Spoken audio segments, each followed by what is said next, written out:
ৰাইজ, আজি মোৰ জন্মদিন, মানে আজিৰ তাৰিখতেই মই এই পৃথিৱীলৈ আহিছিলোঁ।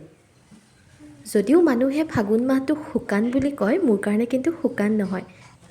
প্ৰতি বছৰে এই ফাগুন মাহটোৰ কাৰণেই মই অপেক্ষা কৰি থাকোঁ। কাৰণ আপোনালোকৰ শুভেচ্ছা বাণীবোৰে এই দিনটো মোক আৰু অধিক বিশেষ কৰি তোলে। বাৰু যি কি নহওক, এয়া মই ৰাতিপুৱাই গা পা ধুই কৰি ওচৰতে থকা মন্দিৰলৈ যাবলৈ ওলাইছোঁ। যিহেতু মই ঘৰত নাই, মই আছোঁ মাহী ঘৰ। অৱশ্যে জন্মদিনৰ দিনা ঘৰত নথকাৰ দুখ এটাই আমনি কৰিছিল, কিন্তু মন্দিৰ যাম বুলি ভাবি দুখ চুখ একেবাৰে ক'ৰবালৈ গুচি গ'ল। এয়া আহি আমি পালোহি সৰু পথাৰত থকা হনুমান মন্দিৰ আৰু শিৱ মন্দিৰ, আৰু ইয়াতে ধুনীয়াকৈ পূজা সেৱা কৰিলোঁ আৰু মনৰ পৰা শিৱ বাবাক ভাবিলোঁ আৰু প্ৰাৰ্থনা জনালোঁ যাতে অনাগত দিনবিলাক সকলোকে বাবাই ভালে কুশলে ৰাখে। আৰু এইফালে পৰিৱেশটো চাওক, ইমান ধুনীয়া, একেবাৰে শান্তিৰ ঠাই। যিহেতু ঈশ্বৰৰ ঠাই বুলি ক'লে হুলস্থুলীয়া পৰিৱেশ একেবাৰে ভাল নালাগে। আমি অৱশ্যে একেবাৰে ৰাতিপুৱাই গৈছিলোঁ, সেয়েহে মানুহৰ হেমগেমটো অকণমান কম আছিল। আৰু এইফালে হৈছে মোৰ সৰু মাহীৰ ছোৱালীজনী, তাইৰ নাম হৈছে চুনচুনি। তাইৰ কিন্তু এইকেইদিন বৰ ফূৰ্তি, কাৰণ সিহঁতৰ ঘৰত আলহী আছে। ইমান ধুনীয়াকৈ আজি পাৰ কৰিলোঁ, তাৰ কাৰণে ঈশ্বৰক বহুত ধন্যবাদ জনাইছোঁ।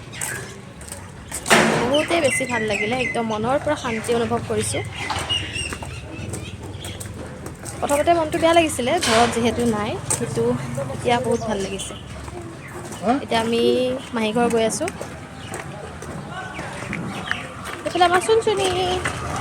এইখিনিতে মই আপোনালোকক এটা কথা কওঁ, এই ভিডিঅ'টো বনোৱাৰ মোৰ একেবাৰে ইচ্ছা নাছিলে, কিন্তু মানুহজনৰ যিটো ফূৰ্তি, মনটো ভাল লাগি গ'ল আৰু সেয়ে ভিডিঅ'টো নকৰি নোৱাৰিলোঁ।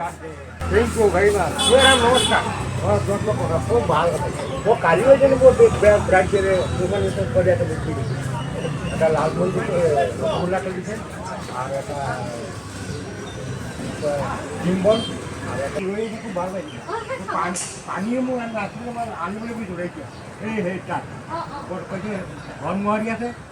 তুমি কিহত যাবা এতিয়া? অঁ নহয়, ইয়াতে মাৰি ঘৰ আছে, আজি নাযাবা। আজি হেৰি মিটিং আছে, ঘৰ চব গাড়ী ৰাইজ, আমি আহি ঘৰ পালোহি। এতিয়া খাই লওঁ কিবা কিবি, পেট পূজা কৰি লওঁ।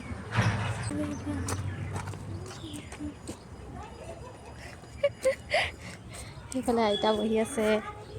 হা?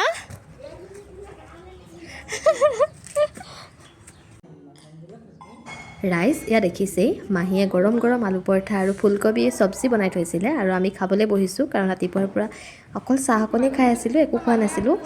সেয়ে এতিয়া খাই লওঁ, আৰু আপোনালোকে ভিডিঅ'টো শেষলৈকে চোৱাৰ বাবে বহুত বহুত ধন্যবাদ জনাইছোঁ। আজিলৈ তেন্তে আহিছোঁ, বাই।